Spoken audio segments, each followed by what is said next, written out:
నమస్కారం AJ9 news కి స్వాగతం. హెడ్లైన్ చూద్దాం. లోక్సభ రెండవ దశ ఎన్నికల్లో 60.96% పోలింగ్. రేపటి నుంచి సీఎం జగన్ ఎన్నికల ప్రచారం. రాష్ట్రాన్ని నాశనం చేస్తుంటే చూస్తూ ఊరుకోను కేసీఆర్. కేటీఆర్ పై వ్యాఖ్యలు. కొండా సురేఖకు CEC నోటీసులు. లోక్సభ రెండవ దశ ఎన్నికల్లో పోలింగ్ మరింత తక్కువగా నమోదైంది. తొలి విడతలో 65.5% పోలింగ్ నమోదు కాగా రెండో విడతలో అంతకంటే తక్కువగా 60.96% పోలింగ్ మాత్రమే నమోదైంది. రెండో విడత ఎన్నికల పోలింగ్ మొత్తం 13 రాష్ట్రాలు కేంద్రపాలిత ప్రాంతాల్లోని 88 లోక్సభ నియోజకవర్గాలు జరిగింది. ఈ 88 నియోజకవర్గాల్లో కేరళలోని మొత్తం 20 లోక్సభ స్థానాలున్నాయి. అదేవిధంగా కర్ణాటకలో 14, రాజస్థాన్లో 13, ఉత్తరప్రదేశ్, మహారాష్ట్రలో 8 చొప్పున, మధ్యప్రదేశ్లో 7, అస్సాం, బీహార్లో 5 చొప్పున, పశ్చిమ బెంగాల్, ఛత్తీస్గఢ్లలో 3 చొప్పున, జమ్మూ కాశ్మీర్, మణిపూర్, త్రిపురలో ఒక్కో లోక్సభ స్థానానికి పోలింగ్ జరిగింది. ఏపీ సీఎం వైఎస్ జగన్ నిర్వహించిన మేమంతా సిద్ధం బస్సు యాత్ర గ్రాండ్ సక్సెస్ అయింది. ఎన్నికల తొలి విడత ప్రచారంలో భాగంగా మార్చి 27న వైఎస్ఆర్ జిల్లా ఇడుపులపాయలో దివంగత నేత వైఎస్ రాజశేఖర రెడ్డి ఘాట్ వద్ద నివాళులర్పించి మేమంతా సిద్ధం బస్సు యాత్ర చేపట్టిన సీఎం జగన్ బుధవారం శ్రీకాకుళం జిల్లా అక్కవరం వద్ద నిర్వహించిన సభతో ముగించారు.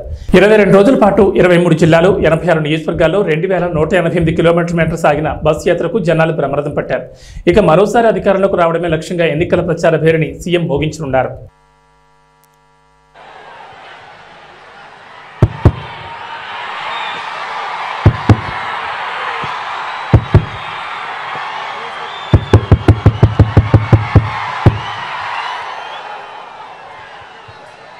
టెక్కలిలో శ్రీకాకుళం జిల్లా సిద్ధం. ఈరోజు శ్రీకాకుళం జిల్లాలో కనిపిస్తా ఉన్న ఈ జన సముద్రాన్ని చూస్తా ఉంటే లక్షల మంది తమ ఇంటింటి అభివృద్ధిని కాపాడుకునేందుకు కదిలిన సికోలు సింహాలు ఈ విప్లవ గడ్డ మీద, ఆ పెత్తందారుల ముఠా మీద ఎగరవేస్తా ఉన్న విప్లవ బావుట కనిపిస్తా ఉంది ఇక్కడ ఈ రోజు ఈ సభలో. రాయలసీమ నుంచి ఉత్తరాంధ్ర వరకు అడుగడుగునా కూడా జన సముద్రం. వైఎస్ఆర్ జిల్లా నుంచి శ్రీకాకుళం వరకు దారి పొడుగునా కూడా జన సునామీ చూస్తా ఉంటే 25 పార్లమెంట్లకు 25 పార్లమెంట్లు, 175 అసెంబ్లీ స్థానాలకు 175 అసెంబ్లీ స్థానాలు, మొత్తంగా డబుల్ సెంచరీ కొట్టేందుకు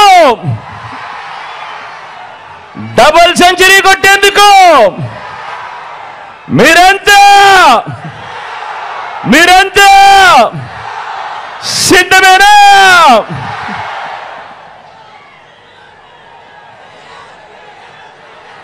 ఇంటింటి భవిష్యత్తులో పథకాల కొనసాగింపును నిర్ణయించే ఎన్నికలు మరో 18 రోజుల్లో జరగబోతా ఉన్నాయి. ఈ ఎన్నికలు కేవలం ఎమ్మెల్యేలను, కేవలం ఎంపీలను ఎన్నుకునేందుకు జరిగే ఎన్నికలు మాత్రమే కావు. ఈ ఎన్నికలు ఈ 58 నెలల కాలంలో బలమైన పునాదులతో పేదల కోసం తీసుకువచ్చిన అనేక సంస్కరణలు, అనేక పథకాలు, ఇవన్నీ కూడా కొనసాగాల లేదా వద్దా అన్నది నిర్ణయించే ఎన్నికలు ఈ జరగబోతా ఉన్న ఈ కురుక్షేత్రం. జగన్కు ఓటు వేస్తేనే పథకాలన్నీ కూడా కొనసాగుతాయి. ప్రాణాలకు తెగించి వచ్చినా పర్వాలేదనుకుని ఆమరణ నిరాహార దీక్షతో తెలంగాణ కోసం పోరాడా. కష్టపడి తెచ్చుకున్న తెలంగాణను నా కళ్ళ ముందే నాశనం చేస్తుంటే చూస్తూ ఊరుకోను. యుద్ధం చేసేందుకు మీరు నాకు బలం ఇవ్వాలి అని బీఆర్ఎస్ అధినేత మాజీ ముఖ్యమంత్రి కల్వకుంట్ల చంద్రశేఖరరావు విజ్ఞప్తి చేశారు. దేశాన్ని 10 ఏళ్లుగా పాలించిన బీజేపీ పేదలకు ఏం చేసిందని ప్రశ్నించారు. అచ్చే దిన్ వచ్చిందా సచ్చే దిన్ వచ్చిందా అని మండిపడ్డారు. బీఆర్ఎస్ బస్సు యాత్రలో భాగంగా శుక్రవారం 3వ రోజు మహబూబ్ నగర్ పట్టణంలో కేసీఆర్ రోడ్ షో నిర్వహించారు. క్లాక్ టవర్ సెంటర్లో జరిగిన కార్నర్ మీటింగ్లో ప్రజలను ఉద్దేశించి ప్రసంగించారు. ముఖ్యమంత్రి మంత్రులు ఎవరు పోలే, ఆ మానేనికి ఒక దండ పెట్టలే, గేట్లు తాళం వేసినారు. వేరే రాష్ట్రాల నుంచి కూడా ప్రజలు వచ్చి ఇదేం దిక్కుమాలిన ప్రభుత్వం తిట్టుకుంటూ పోయినారు. దయచేసి మీరు ఆలోచన చేయాలి. ఇవన్నీ కూడా అడ్డగోలు మాటలు, నిందలు, అనవసరమైనటువంటి కథలు చెప్తున్నారు తప్ప వీళ్ళు న్యాయం చేసే పరిస్థితులు లేరు. మరి ఇప్పుడు ఏం జరగాలి? న్యాయం జరగాలి. న్యాయం జరగాలంటే ఇవాళ ప్రజల కాంగ్రెస్ పంచాయతీ పడ్డది. ప్రజల పక్షాన గట్టిగా కొట్టాడేటటువంటి పంచాయతీ పెద్ద కావాలి. ఆ పంచాయతీ పెద్ద ఎవరు? ఎవరు? కేసీఆర్ఏనా? బీఆర్ఎస్ ఏనా? నేను మీ అందరినీ ప్రార్థించేది ఒకటే, నేను ఇంకా సూర్యాపేటకు వెళ్ళాలా, విషయాలన్నీ మీరు టీవీలో చూస్తూ ఉన్నారు. నిన్న రాత్రి టీవీ 9లో నేను కూడా అన్ని చెప్పినాను, మీకు అన్ని విషయాలు తెలిసిపోయినాయి.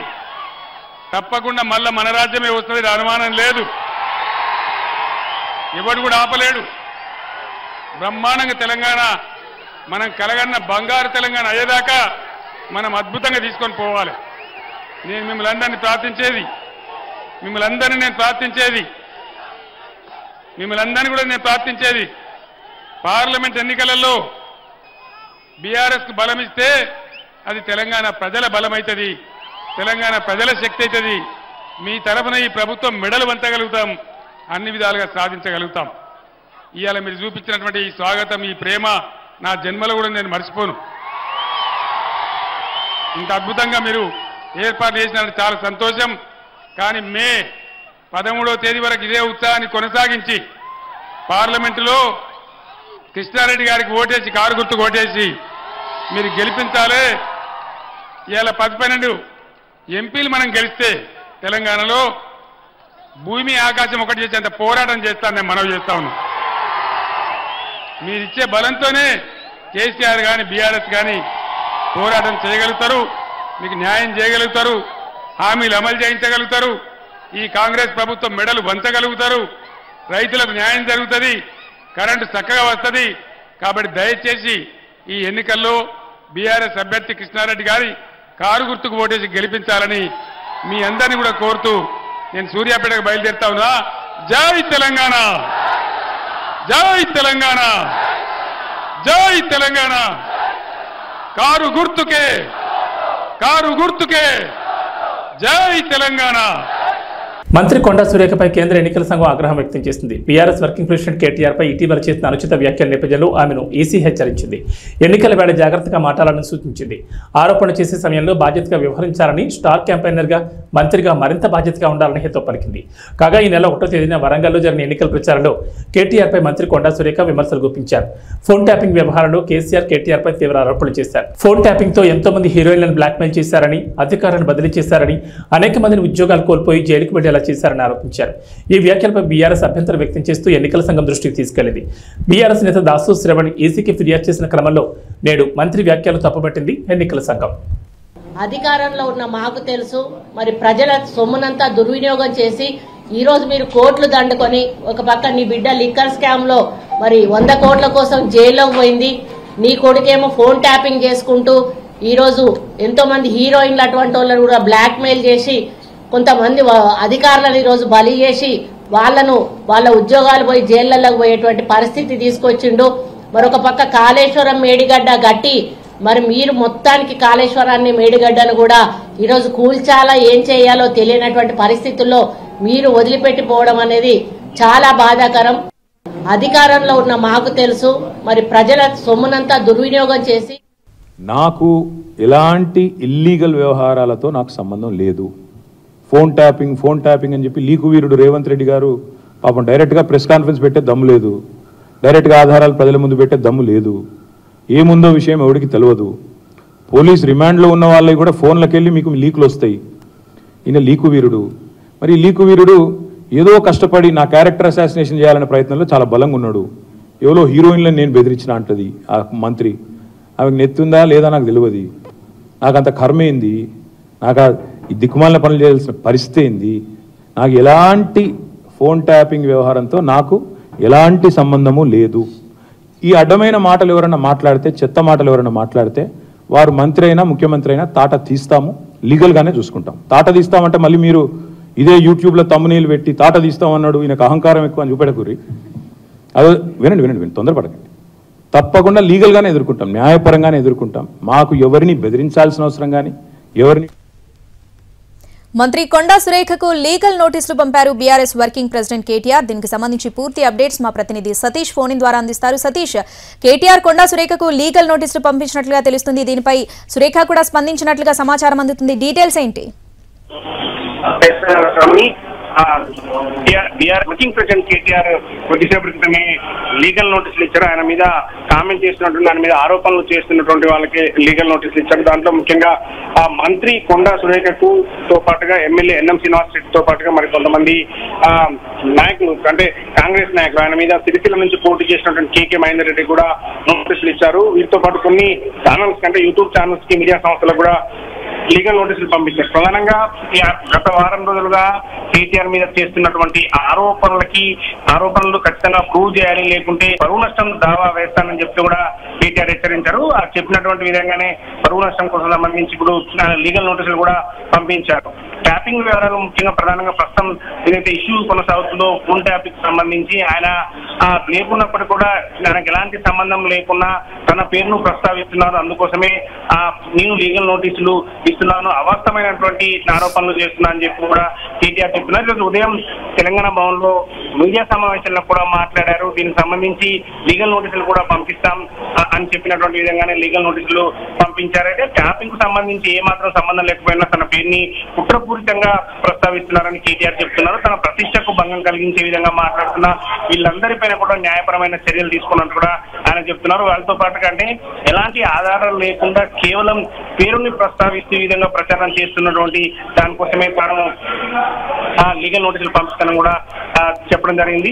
ఈరోజు ఉదయం చెప్పినటువంటి విధంగానే నలుగురికి మంత్రి కొండా సురేఖతో పాటుగా ఎమ్మెల్యే ఎన్ఎం శ్రీనివాస్ రెడ్డి, అదేవిధంగా కేకే మహేందర్ రెడ్డి కాంగ్రెస్ పార్టీకి సంబంధించినటువంటి సిరిసిల్ల ఇన్ఛార్జిగా ఉన్నటువంటి కేకే మహేందర్ రెడ్డి కూడా యాసంగి ధాన్యం కొనుగోళ్లు 10 లక్షల టన్నులు మైలురాయిని దాటాయి. ఇందులో 50% పైగా కొనుగోళ్లు నిజామాబాద్, నల్గొండ, సూర్యాపేట జిల్లాలో జరిగాయి. ఏప్రిల్ 24 నాటికి 1.59 లక్షల మంది రైతుల నుంచి 10.51 లక్షల టన్నుల ధాన్యాన్ని కొనుగోలు చేసినట్లు పౌర సరఫరాల సంస్థ వర్గాల సమాచారం. రైతులకు 950.19 కోట్ల మొత్తాన్ని చెల్లించారు. 1360.27 కోట్లు చెల్లించాల్సి ఉంది. 23వ తేదీ వరకు 9.44 లక్షల టన్నుల ధాన్యం కొనుగోలు చేయగా 24న ఒక్కరోజే 1.07 లక్షల టన్నులు కొన్నారు. కొనుగోలులో నిజామాబాద్ జిల్లా 2,57,167 టన్నులతో తొలి స్థానంలో ఉంది. ఆ తర్వాత 2,17,068 టన్నులతో నల్గొండ జిల్లా రెండో స్థానంలో ఉండగా 1,10,044 టన్నులతో సూర్యాపేట జిల్లా మూడో స్థానంలో ఉన్నాయి. గత ఏడాది ఏప్రిల్ 24వ తేదీ నాటికి కొనుగోలు చేసిన ధాన్యం 2.51 లక్షల టన్నులు. అప్పట్లో కొనుగోలు ఏప్రిల్ 13న ప్రారంభం కాగా ఈ ఏడాది అంతకంటే ముందు మార్చి 25 నుంచి మొదలయ్యాయి. ఆదిలాబాద్, ఆసిఫాబాద్, గద్వాల, వికారాబాద్ జిల్లాలో వరి సాగు ఆలస్యమైన పంట చేతికి రాక ఇంకా కొనుగోలు ప్రారంభం కాలేదని అధికారులు చెబుతున్నారు. దేశవ్యాప్తంగా ఎండలు మండిపోతున్నాయి. పలు రాష్ట్రాల్లో అధిక ఉష్ణోగ్రతలు నమోదవుతున్నాయి. తెలుగు రాష్ట్రాల్లోనూ ఎండలు మండిపోతున్నాయి. పగటి ఉష్ణోగ్రతలు 36 నుంచి 43 డిగ్రీల పైన నమోదవుతున్నాయి. పొద్దున్న 8 గంటలకే భానుడు తన ప్రతాపాన్ని చూపిస్తున్నాడు. ఈ నేపథ్యంలో మరో వారం రోజుల పాటు దేశంలోని పలు రాష్ట్రాల్లో ఇదే పరిస్థితి కొనసాగుతుందని భారత వాతావరణ శాఖ హెచ్చరికలు జారీ చేస్తుంది. వేసవి సెలవుల రద్దీని ఎదుర్కొనేందుకు దక్షిణ మధ్య రైల్వే ప్రత్యేక ఏర్పాట్లు చేస్తోంది. ఇప్పటికే రెగ్యులర్ మార్గాల్లో రద్దీకి అనుగుణంగా ప్రత్యేక కోచ్ల సంఖ్య పెంచుతోంది. వేసవి సెలవులతో పాటుగా ఎన్నికల కోసం సొంత ప్రాంతాలకు వచ్చే వారితో ఇప్పటికే మే 11, 12, 13 తేదీల్లో తెలుగు రాష్ట్రాల మధ్య నడిచే రైళ్లు దాదాపు ఫుల్ అయ్యాయి. ఇదే సమయంలో తెలుగు రాష్ట్రాల్లో కనిపిస్తున్న డిమాండ్ మేరకు వారాంతపు రైళ్లను నడపాలని దక్షిణ మధ్య రైల్వే నిర్ణయించింది. ఈసారి వేసవి సెలవుల వేళ రైళ్లలో రద్దీ ఎక్కువగా ఉంటుంది. ఇప్పటికే కనిపిస్తున్న వెయిటింగ్ లిస్టుల ఆధారంగా వారాంతంలో ప్రత్యేక రైలు నడపాలని నిర్ణయించింది. ప్రత్యేక రైళ్ల వివరాలను అధికారులు వెల్లడించారు. 072334 నెంబర్ గల రైలు ఈ నెల 28 నుంచి జూన్ 30 తేదీ వరకు ప్రతి ఆదివారం సికింద్రాబాద్ నుంచి సంతర్గచ్చి వరకు నడుస్తుందని అధికారులు తెలిపారు. తెలంగాణ మహారాష్ట్ర సరిహద్దుల్లోని గడ్చిరోలి జిల్లా ప్రాణహిత తీరం ఆవల ఏనుగుల మంద సంచరిస్తుందన్న సమాచారంతో తెలంగాణ రాష్ట్ర అటవీ శాఖ అప్రమత్తమైంది. ప్రాణహిత దాటి ఏ క్షణమైన ఏనుగుల మంద కొమరంభీం జిల్లాలోకి ఎంట్రీ ఇచ్చే అవకాశాలున్నాయన్న సమాచారంతో అలర్ట్ అయింది. గుంపు నుండి తప్పిపోయి కాగజ్నగర్ కారిడార్ అడవుల్లో సంచరించి 2 రైతులను పొట్టన పెట్టుకున్న ఏనుగు తిరిగి గుంపుగా వచ్చే ప్రమాదం ఉందన్న సమాచారంతో రక్షణ చర్యలకు రెడీ అయింది. జిల్లా అడవుల్లోకి ఏనుగుల మంద వస్తే ఆ సంక్షోభాన్ని ఎలా ఎదుర్కోవాలన్న అంశంపై మేడ్చల్ మల్కాజ్గిరి జిల్లా దోలపల్లి అటవీ అకాడమీలో ప్రత్యేకంగా అటవీశాఖ వర్క్షాప్ నిర్వహించింది. రాష్ట్రంలోని అన్ని జిల్లాల అటవీ ముఖ్యాధికారులు పాల్గొన్న ఈ సమావేశంలో అటవీశాఖ సంరక్షణ ప్రధానాధికారి ఏసీసీఎఫ్ ఆర్ఎం డొబ్రియాల్ సిబ్బందికి అధికారులకు పలు సూచనలు సలహాలు చేసినట్లు సమాచారం. ఎన్నికల్లో ఓటు వేయడం ద్వారా వైకాపా అరాచక పాలనకు చరమగీతం పాడాలి. ప్రజల సంక్షేమం అభివృద్ధి లక్ష్యంగా పనిచేసే ఎన్డీఏ కూటమి అభ్యర్థులను గెలిపించేందుకు ప్రతి కార్యకర్తగా సైనికుడిగా కాదు సైన్యంలా పోరాడాలని సినీ నటుడు హిందూపూర్ ఎమ్మెల్యే నందమూరి బాలకృష్ణ కోరారు. కందుకూరు నియోజకవర్గం గుడ్లూరు నెల్లూరు నగరంలో నిర్వహించిన స్వర్ణాంధ్ర సాకార యాత్రలో ఆయన మాట్లాడారు. గడిచిన 5 ఏళ్లలో రాష్ట్రంలో దోపిడీ, దౌర్జన్యాలు, అక్రమాలు, అరాచకాలతో ప్రజలను భయభ్రాంతులకు గురిచేశారు. వాటిని ప్రశ్నించిన వారిపై కేసులు పెట్టి వేధించారు. మరోసారి జగన్ అధికారంలోకి వస్తే సామాన్యులు జీవించడం కష్టమేనని బాలకృష్ణ హెచ్చరించారు. టీడీపీ సూపర్ 6ను వివరించారు. రాళ్లపాడు జలాశయాన్ని పట్టించుకొని చిన్ననాటరిపిలో ఉద్యాన కళాశాలకు భవనాలు నిర్మించాలని అసమర్థ ప్రభుత్వాన్ని విమర్శించారు. రాత్రికి నెల్లూరులోని టీడీపీ రాష్ట్ర ప్రధాన కార్యదర్శి శ్రీనివాసరెడ్డి ఇంట్లో బాలకృష్ణ బస చేస్తారు. అందరికీ నమస్కారం. నెల్లూరు ప్రవాసులందరికీ నా హృదయపూర్వక నమస్కారాలు. అది ఎక్కడి నుంచి మొదలు పెట్టాలి? నెల్లూరు పట్టణం ప్రవేశించిన దగ్గర నుంచి కూడా ముందు పిల్లలు, చెట్టు తమ్ముళ్ళు జెండాలు పట్టుకుని ఊపుతూ, అలాగే తర్వాత ఆడపడుచులు హారతులు ఇస్తూ, మన 3 పార్టీలు తెలుగుదేశం, అటు జనసేన, ఇటు బీజేపీ పార్టీల కార్యకర్తలు వాళ్ళ ఉరుకులెత్తుతున్న ఉత్సాహం, అభిమానం చూపిస్తున్న అభిమానం, అలాగే ఈ యొక్క మన ప్రజాస్వామ్య పరిరక్షణ కోసం బద్ధ కంకణులైన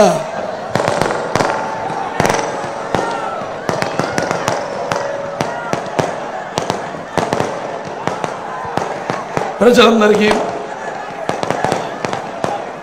అలాగే తెలుగుదేశం పార్టీ విజయాలకి హారతులిస్తూ, అలాగే నీరాజనాలు అర్పిస్తున్న నా తెలుగింటి ఆడపడుచులకి, యువతరానికి ప్రతినిధులు, నవతరానికి నాయకులు, భావతరానికి భారతదేశపు మహాశక్తి అయిన యువతరానికి నా అభిమానులకు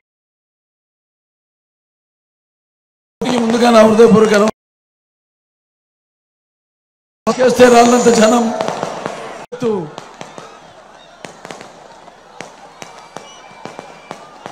అలాగే మన పసుపు ఆత్మవిశ్వాసానికి నిజమైన సంతకం.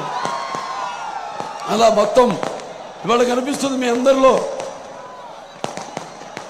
అలాగే నా ముస్లిం పెద్దలకు, అలాగే ముస్లిం సోదర సోదరిమణులందరికీ, ముత్తవల్లీలకు, ఇమాంలకు, మౌజన్లకు అందరికీ కూడా నేను నా అస్సలాము అలైకుం వ రహమతుల్లాహి వ బరకతుహు.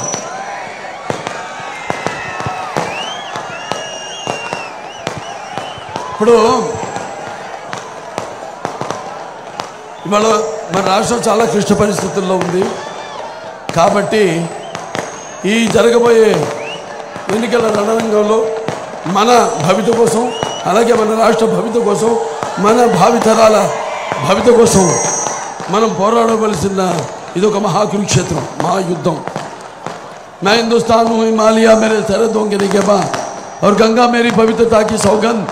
तारीख के इंतजार से मैं अंधेरों और उछालों का साथी हूँ और मेरे खाक पे संगे मरमराने में चादरों में लिपटी हुई ये इमारतें दुनिया से कह रही है कि जालिमों ने मुझे लूटा, मेहरबानों ने मुझे संभाला, नादानों ने मुझे जंजीरें पहना दी और मेरे चाहने वालों ने उन्हें खान फेंका।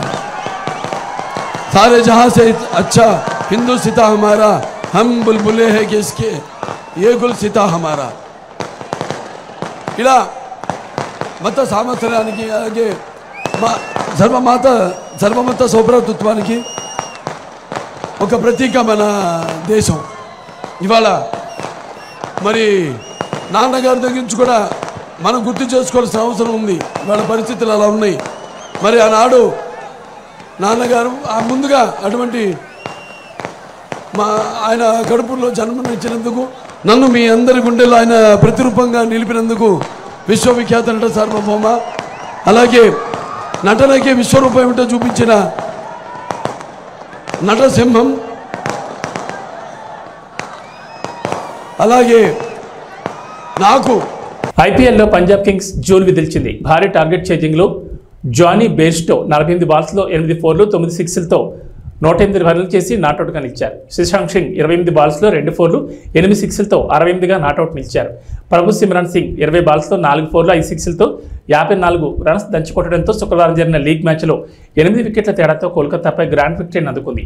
దీంతో టీ20 హిస్టరీలో అత్యధిక లక్ష్యాన్ని ఛేదించిన తొలి జట్టుగా రికార్డులకు ఎక్కింది. టాస్ ఓడిన కోల్కతా 20 ఓవర్లలో 261కి 6 వికెట్లు నష్టపోయి స్కోర్ చేసింది. ఫిలిస్ సాల్ట్ 37 బాల్స్లో 6 4లు 6 6లతో 75, సునీల్ నరైన్ 32 బాల్స్లో 9 4లు 4 6లతో 71, వెంకటేష్ అయ్యర్ 39తో రాణించారు. తర్వాత పంజాబ్ 18.4 ఓవర్లలో 262 వికెట్ల నష్టానికి స్కోర్ చేసి నెగ్గింది. బేస్టోకు player of the match award లభించింది. సార్వత్రిక ఎన్నికల్లో కూటమి ప్రభుత్వం అధికారంలోకి రావడం ఖాయమని పాలకొల్లు టీడీపీ అభ్యర్థి ఎమ్మెల్యే డాక్టర్ నిమ్మల రామానాయుడు జోషి చెప్పారు. పాలకొల్లులోని ఎమ్మెల్యే క్యాంపు కార్యాలయంలో ఏర్పాటు చేసిన విలేకరుల సమావేశంలో ఆయన పాల్గొని మాట్లాడారు. సంక్షేమం చంద్రబాబుతోనే జరుగుతుందని, ప్రగతి పదంలో రాష్ట్రం పరుగులు తీయాలంటే ఆయన సీఎం కావాలన్నారు. ఈ నియోజకవర్గంలో మన పాలకొల్లు మన రామానాయుడు పేరుతో నిర్వహించిన పాదయాత్రలో ప్రజల నుంచి విశేష స్పందన కనిపించిందన్నారు. వారంతా సైకిల్ గుర్తుపై ఓటు వేసి తనను గెలిపించడానికి సిద్ధంగా ఉన్నారని వెల్లడించారు. ఈ సమావేశంలో వివిధ మండలాల పార్టీ అధ్యక్షులు, అనుబంధ విభాగాల నాయకులు పాల్గొన్నారు. ఏదైతే రేపు 13వ తారీఖున జరిగేటువంటి ఆంధ్రప్రదేశ్ రాష్ట్ర శాసనసభ పార్లమెంట్ ఎన్నికలు ఏవైతే ఉన్నాయో ఆంధ్రప్రదేశ్ రాష్ట్రంలో ఒక పెను సంచలనం సృష్టించబోతూ ఉన్నాయి. ఆంధ్రప్రదేశ్ రాష్ట్ర చరిత్రలో ప్రజలందరూ కూడా తెలుగు జాతి 5 కోట్ల మంది యావత్తు ఒకే పక్షాన వచ్చి తెలుగుదేశం, జనసేన, బీజేపీ కూటమికి పనిచేసి రికార్డు స్థాయిలో 175కి 160 సీట్లు రేపు ఆంధ్రప్రదేశ్ రాష్ట్రంలో గెలుచుకున్నటువంటి పరిస్థితి రేపు రాబోయేటువంటి ఎన్నికల్లో కనిపిస్తున్నటువంటి పరిస్థితి. కలిసి ఏదైతే ఎన్నికలకు వెళ్తూ ఉన్నామో రేపు పాలకొల్లు నియోజకవర్గంలో కూడా తెలుగుదేశం, జనసేన, బీజేపీ కూటమి అభ్యర్థిగా అసెంబ్లీ మరియు పార్లమెంట్ పాలకుల్లో సునామీ సృష్టించబోతుందనే విషయాన్ని కూడా ఈ సందర్భంగా తెలియజేసుకుంటూ ఉన్నా. ఎందుకంటే ఈరోజు పర్టికులర్గా గత 60-70 రోజుల నుంచి మన పాలకొల్లు, మన రామానాయుడు ఇంటింటికి పాదయాత్రలో ప్రతి గడప తొక్కినప్పుడు, ప్రతి అవ్వను పలకరించినప్పుడు, ప్రతి గృహిణిని మరి పలకరించినప్పుడు, ప్రతి యువత, ప్రతి రైతు, మరి ప్రతి ఒక్కరూ కూడా నాతో కలిసి మాట్లాడుతూ ఉన్నప్పుడు వాళ్ళందరిలోని కూడా ఒకటే భావన కనిపిస్తూ ఉంది. ఏదైతే కష్టపడి పండించినటువంటి రైతు పంట పండించలేనటువంటి పరిస్థితి ఉంది. ఏదైతే ప్రతి ఇంటిలోని కూడా బాధుడితో ఇంట్లో మరి ఏదైతే వంటింటి బడ్జెట్ కూడా మరి మా బడ్జెట్ మీద ప్రభావం చూపేటువంటి పరిస్థితి ఉంటుంది అని ఆ గృహిణి కానీ, ఉద్యోగాలు ఉపాధి కల్పన లేక యువత కానీ, ఇట్లా ప్రతి రంగము కూడా మరి ఈవేళ ఈ ప్రభుత్వం మీద వ్యతిరేకత అనేది చాలా క్లియర్గా కనిపిస్తున్నటువంటి పరిస్థితి. దానితో రేపు ఎన్నికల్లో ఖచ్చితంగా తెలుగుదేశం, జనసేన, బీజేపీని గెలిపించుకోవాలనేటువంటి ఆలోచన నియోజకవర్గంలో ఉన్నటువంటి ప్రతి గడప నుంచి కూడా వినిపిస్తున్నటువంటి మాట. ఆశీర్వదించడానికి ప్రజలందరూ కూడా సిద్ధంగా ఉన్నారు. దానికి ఉదాహరణే మొన్న జరిగినటువంటి నామినేషన్. ఏదైతే ఆ రోజు 19వ తేదీన మరి తెలుగుదేశం పార్టీ అభ్యర్థిగా, జనసేన, బీజేపీ బలపరిచినటువంటి అభ్యర్థిగా నేను నామినేషన్ వేయడానికి ఒక్క పిలిపిస్తే, మరి వేళ జనసేన, బీజేపీ నాతో పాటు పిలిపిస్తే మరి వేలాదిగా ఆ రోజు 19వ తారీఖున స్వచ్ఛందంగా సైకిళ్ళు వేసుకుని పెద్ద ఎత్తున మరి ర్యాలీ, ఒక ప్రవాహంలాగా మరి ఆ రోజు మరి ఉన్నటువంటి పరిస్థితి నేను కాదు, మీ మీడియా సాక్షిగా మరి ప్రపంచం అంతా కూడా చూసినటువంటి పరిస్థితి. రేపు పాలకొల్లులో జరిగేటువంటి ఎన్నిక ప్రజాబలానికి, ధనబలానికి మధ్య జరుగుతుంది. ఖచ్చితంగా ప్రజాబలం ముందు ధనబలం ఆగదు, ప్రజలే గెలుస్తారు, పాలకొల్లే గెలుస్తుంది అనే విషయాన్ని సందర్భంగా తెలియజేసుకుంటున్నాం. Thank you. ఇంటి వద్దకే సంక్షేమ పథకాలు అందించిన ఘనత వైఎస్ఆర్సీపీకి దక్కుతుందని ఈ పార్టీ అభ్యర్థి భీమవరం ఎమ్మెల్యే గ్రంథి శ్రీనివాస్ తెలిపారు. భీమవరం నియోజకవర్గ పరిధిలోని 1వ పట్టణంలో నిర్వహించిన ఎన్నికల ప్రచారంలో ఆయన పాల్గొని మాట్లాడారు. మరోసారి తాను గెలిపిస్తే పట్టణాన్ని మరింత అభివృద్ధి చేస్తానని ప్రకటించారు. ఇప్పటికే 130 కోట్ల రూపాయలతో అభివృద్ధి పనులు చేసినట్లు వెల్లడించారు. ఈ కార్యక్రమంలో పార్టీ నాయకులు, వివిధ కార్పొరేషన్ల డైరెక్టర్లు పాల్గొన్నారు.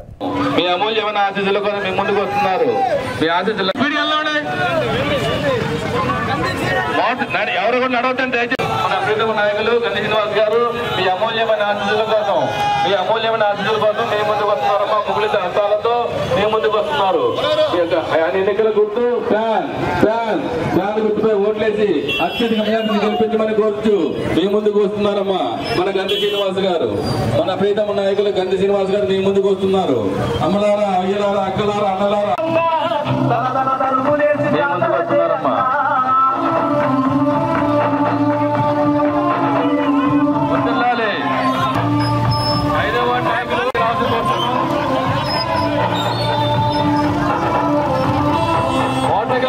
మోటార్సైకిల్ పెట్టండి. ఆట పైకి ఎత్తమ్మా, పైకి పాటలు కోయమని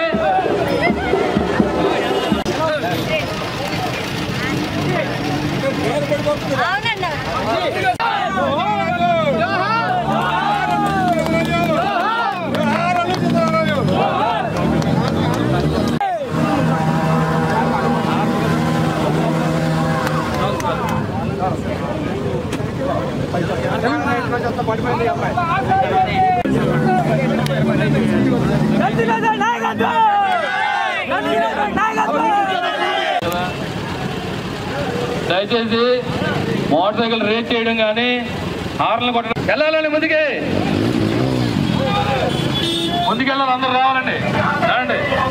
ఎవరు ఆగదండి దయచేసి. అయిపో జనసేన పార్టీ విజయంతోనే రాష్ట్రానికి మంచి భవిష్యత్తు ఉంటుందని ఈ పార్టీ అభ్యర్థి మాజీ ఎమ్మెల్యే పులపతి రామాంజలి తెలిపారు. భీమవరం నియోజకవర్గ పరిధిలోని తీర ప్రాంత గ్రామాల్లో శుక్రవారం నిర్వహించిన ఎన్నికల ప్రచారంలో ఆయన పాల్గొని మాట్లాడారు. కూటమి ప్రభుత్వం అధికారంలోకి రాగానే నిరుద్యోగ యువతకు ఉపాధి అవకాశాలు కల్పిస్తామన్నారు. గాజు గ్లాస్తో పాటు కమలంపూపై ఓటు వేసి తనను నరసాపురం పార్లమెంట్ అభ్యర్థి భూపతిరాజు శ్రీనివాస్ వర్మను గెలిపించాలని కోరారు. ఈ కార్యక్రమంలో టీడీపీ, జనసేన, భాజపా ప్రతినిధులు పాల్గొన్నారు.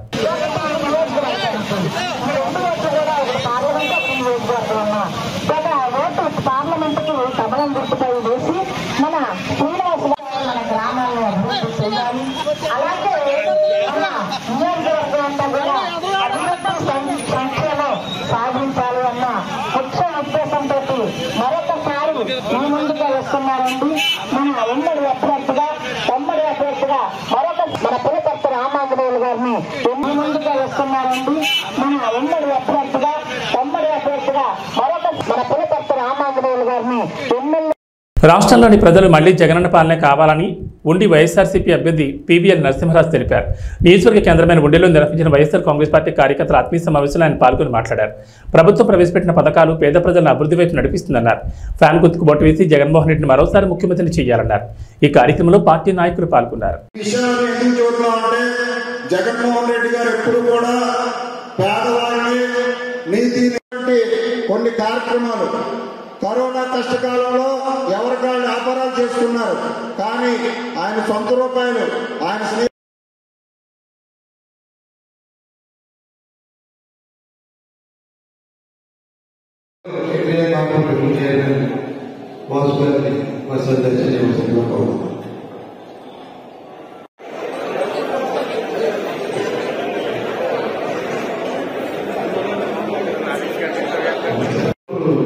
అందరూ కూడా బాధ్యత చేయాలి తప్ప ఆయనంటే కాదు. మన పార్టీ ముఖ్యం చంద్రబాబు గారు మాకు ఆయన స్నేహితులు అని చెప్పి ఆయన అంటే ఉండేది. ఆయన అందరూ కూడా బాధ్యత చేయాలి తప్ప ఆయనంటే కాదు. మన పార్టీ ముఖ్యం చంద్రబాబు గారు మాకు ఆయన స్నేహితులు అని చెప్పి ఆయన అంటే ఉండేది. ఆయన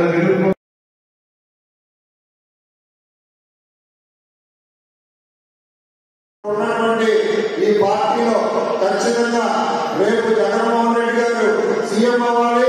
ఇక్కడ నరసింహరాజు. ఇవి బులెటిన్ విశేషాలు. నమస్కారం.